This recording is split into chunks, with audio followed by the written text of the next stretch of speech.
Alright guys, we are out today with Lola. And we're just going to go on a walk. Good girl. Good. Okay. We're just going to go on a walk. So I'm going to come up to the gate. Lola, wait.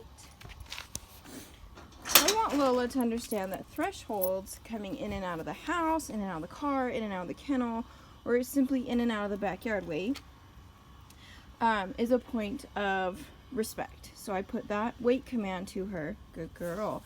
And she has to be invited over this threshold. So before we can start, we're already starting off the bat like with control, with understanding, trust, and gaining, good girl, okay?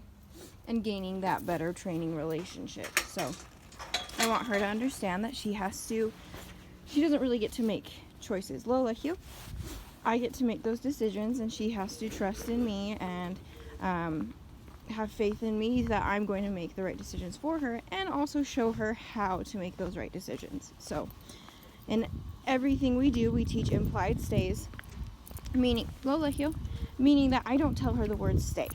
With wait, I just tell her wait. Sit, I just tell her sit, and then we go from there. She doesn't move until I tell her that it's okay to move. So how that looks like, Lola, sit. Good job.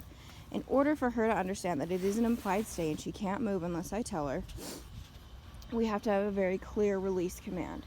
So what that looks like is I have to get eye contact from her. The verbal word is okay, and then I use my body language to also help guide her out of the command. I don't want to do anything to ask for the eye contact. I just want to wait her out in this first walk of the morning, so she's kind of sniffing around, getting to know which direction we're going right now. So I'm just going to wait. Oh, Lola, sit.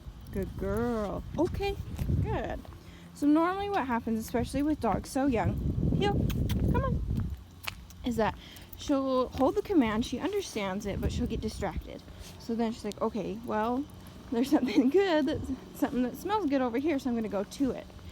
Then she gets a little leash correction, a little e-collar correction, and she remembers, oh right, I was in that sit, and I have to wait for the release command. Good girl. So now we're just in a heel. Heel is on the left side. I want her head and shoulders in line with my leg. I always want a loose leash. It's never super tight up on her. It's always loose. Heel. Unless I need to tighten it up to get her back into position. So she got a little bit excited and wanted to start walking ahead of me, but she knows that's not allowed, so she just needed a little reminder using leash as well as e-collar. Good girl, to maintain that heel position. Sit. Good. Every time I stop walking, I want to ask for a sit. This will eventually become an automatic sit, which is what our goal is. I want her to be so kind of in sync and paying attention with me that every time I stop walking, she just sits. Lola-heel. Good. So she's doing really, really well. We haven't gone this direction in the neighborhood on a walk yet, so things are very new. There are people out doing yard work, cars driving by, on a street way over there. They're grinding down the sidewalk so she can hear that. Good girl. And she's doing really well. So any direction I go, good girl, I want Lola to follow. Whether I turn right or I turn left, good girl, come on.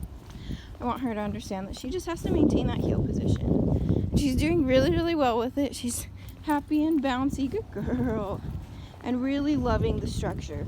A lot of dogs kind of go crazy with too much freedom.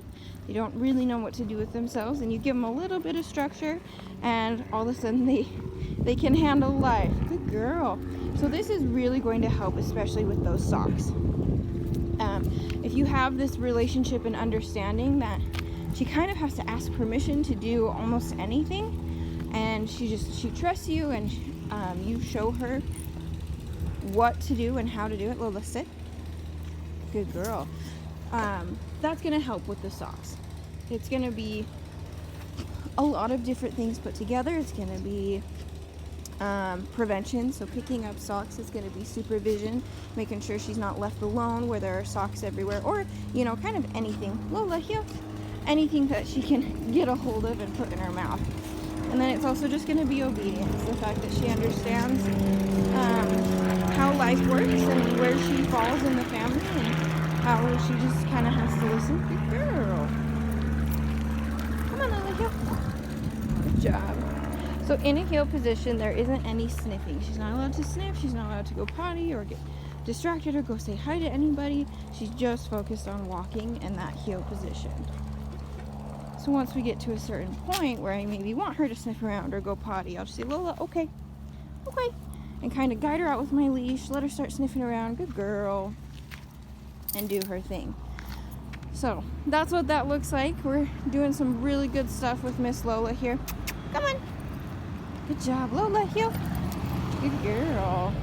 And she's doing really well with everything. I think this will be really, really good for her, giving her that kind of structure and stability that she needs and wants. And she'll be a much better member of the family. I hope you guys don't miss her too much, and let me know if you have any questions.